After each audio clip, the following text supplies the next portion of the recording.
Guys, your next comic is one of my favorite comics to see in the city. You guys are going to love him too. It's David Broermann.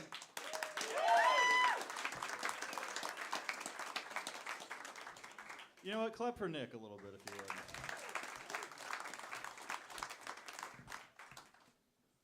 That was probably enough. That's good. He was really nice to me. That was mean. Anyway, moving on. Let's see. I am single for the first time in like 8 years, but we don't need to be sad about it. We can talk about the positives. Like I get to do all these fun dating apps that didn't exist the last time I was single. Sarcasm, if you couldn't tell, those suck. That's not fun.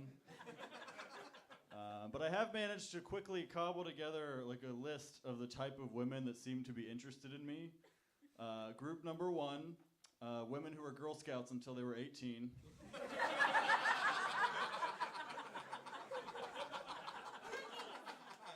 Group number 2 is just 3 different librarians.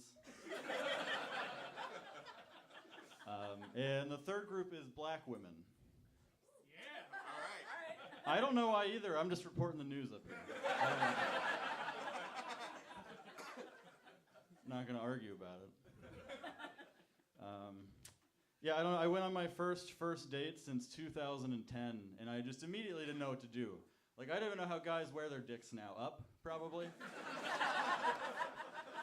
That's what I went with. I don't know. It seemed right.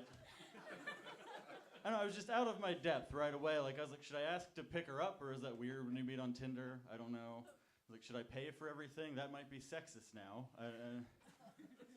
I don't know. Then the waitress came up and asked if we wanted appetizers, and I was like, that sounds Italian. What is that? I don't know what that is. Anyway, I tried to eat my soup with a knife. Dating is so hard. I just don't know what I'm doing anymore. So that first date was with one of the librarians. She also happened to be black, so both 2 categories. That's an obvious. I only really mention her race because on our date she brought up the show Frasier 5 different times. And I finally had to step in like, okay, who's supposed to be the boring white guy on this date?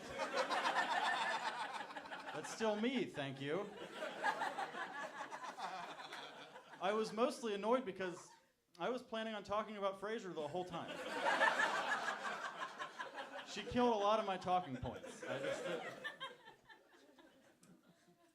Despite that awkward start, I think I'm all right at being single. Like, I'm doing okay.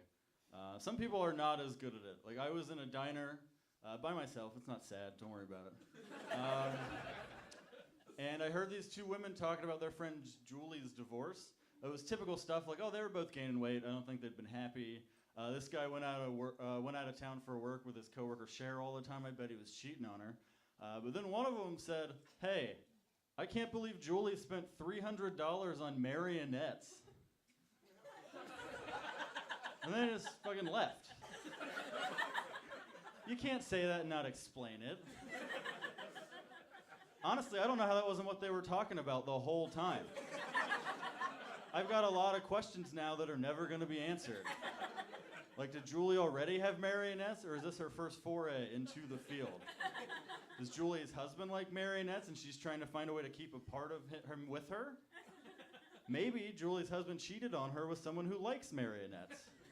Maybe Julie's husband cheated on her with a marionette. That's a story I want to hear.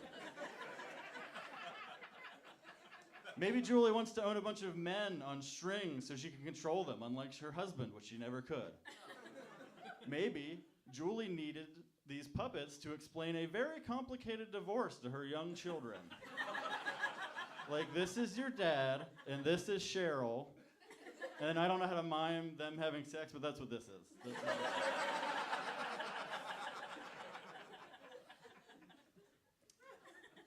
I guess my whole point with this is just, if you know anyone named Julie going through a divorce, just check on her. All right, that's it for me. Thank you.